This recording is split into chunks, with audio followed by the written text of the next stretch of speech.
Listen, I'm watching your show. I'm trying to understand. You're jumping from topic to topic. What? You're jumping No, we're topic to not. topic.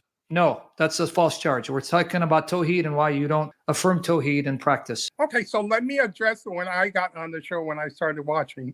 Yeah. You were going through one of the verses of Surah At-Tawbah, and in there are two attributes, Rauf and Rahim, that's attributed to both the Prophet and Allah subhanahu wa ta'ala. Correct? Okay.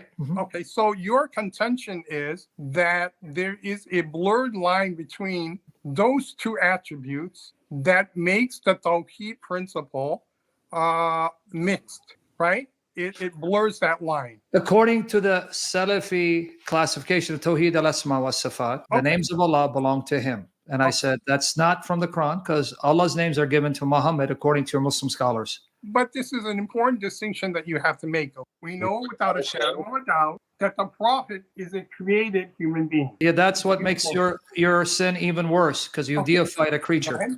Closer. Well, let me complete my thought and then you go ahead. Sure. Yeah. So you and I are created just as the Prophet was, as a human being.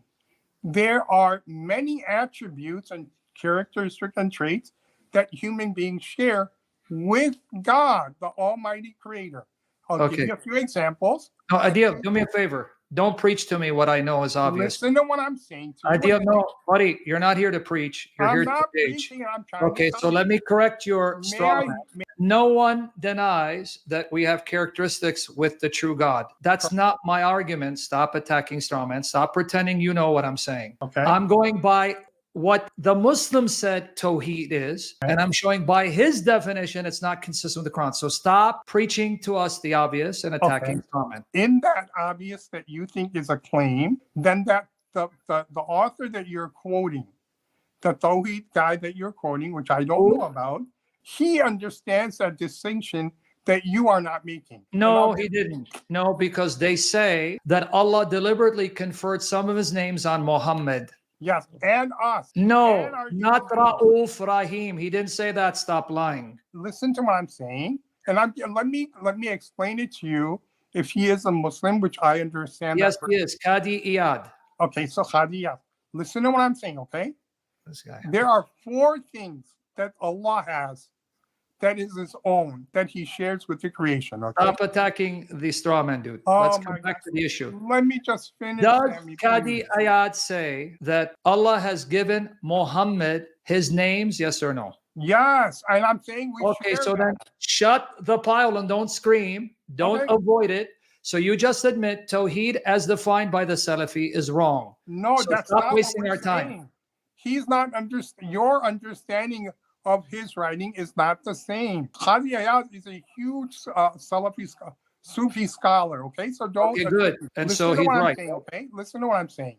This guy's gonna make.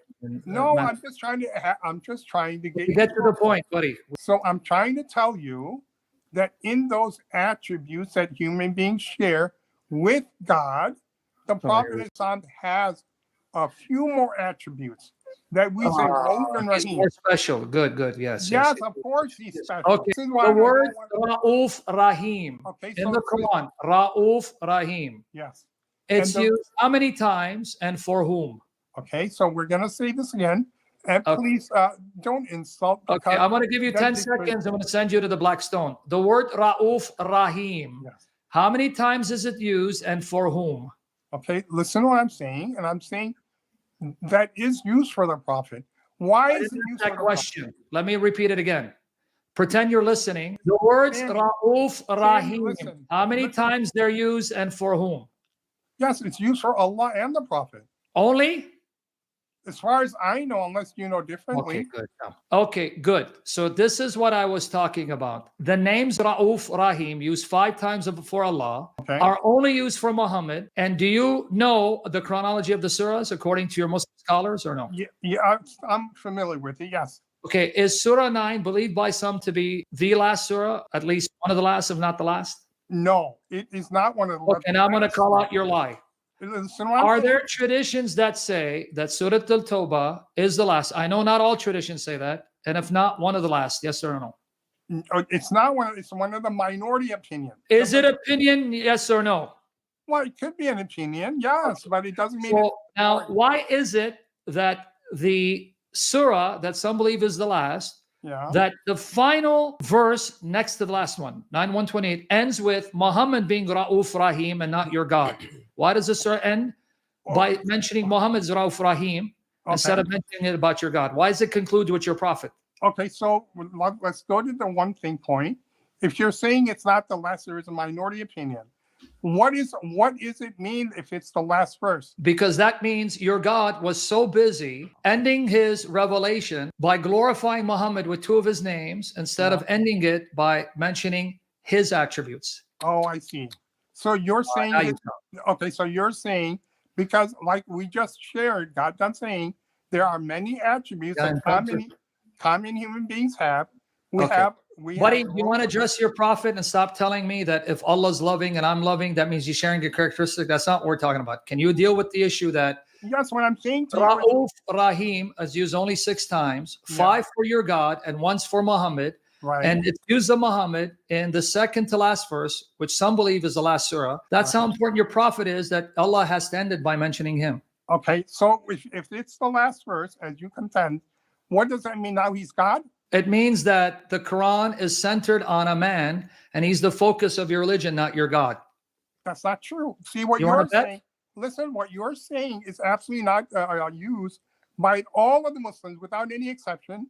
The prophet is a created servant of God. That makes your sin even worse. No, it's not a sin, Sam. Okay. You're attributing something Let's that entertain Muslims don't share. Adil, entertain, amuse me. Yeah. Can I become Muslim by simply saying there is no God but Allah? No, you cannot. Say it again. You cannot be a Muslim with saying just part of the Shahada. Why? Because the Prophet is the last servant and messenger of God. Why do I have to confess he's a servant and messenger? Just as you have to confess Moses. No. David, Can you show me in the Old Testament, you liar, where God said, you must say, hear, O Israel, the Lord our God, the Lord is one, and Moses is a servant. Okay, now here's what I'm going to say. Who taught you that? It's in the. Let's try it again. Can you show me in the Bible where God said to Israel, say, hear, O Israel, the Lord our God, the Lord is one, and Moses is a servant?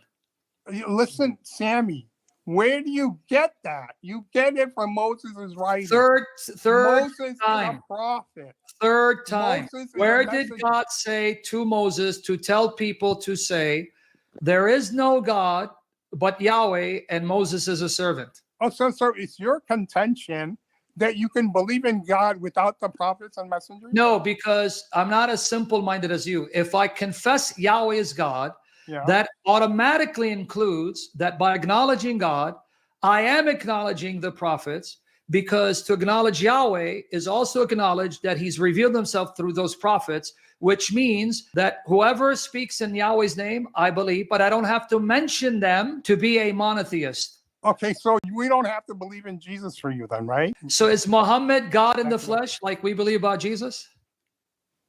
Wait, you say that one more time? Is Muhammad God in the flesh like we believe about Jesus? No, he's not God, of course not. So you see what you just did? You just committed another fallacy, because we confess Jesus as Lord, as Son of God, who became flesh for redemption, to acknowledge that he is deity, but you don't believe that, Muhammad. So we're back to square one. Why do you what I'm saying to you, if you believe Jesus is a prophet, because I don't believe he's just the prophet. I believe he's the God of Muhammad and your judge. Okay, well, you can so do you believe Muhammad is God? Muhammad is not God. So let's go back to the question that you've been tap dancing and wasting our time. Okay. Is Jesus begotten? Yes. Well, listen to what I'm saying. Before you go on, and your partner who's helping you, because you bring the whole ummah, they're not going to save you. Listen to what I said. Oh, geez. Moses, who's a prophet, never required anyone to have to say, there is no God but Yahweh, and Moses is his prophet. Neither did Isaiah, neither did Jeremiah, neither did the apostles. Why did your prophet make it mandatory that for you to be a Muslim and therefore be saved, you must say there is no God but Allah and Muhammad is his messenger? Okay, that revelation that you have to have, it's clear that you have to believe in the messenger, that the message has to be sent to the idol worshippers. Yes. Listen to what I'm saying to you. For us. All right, Adil, we're going to go ahead and move on, man. Yeah, bye-bye, man. Thank you for wasting our time. Done with you, man. But thanks, Adil, for coming up.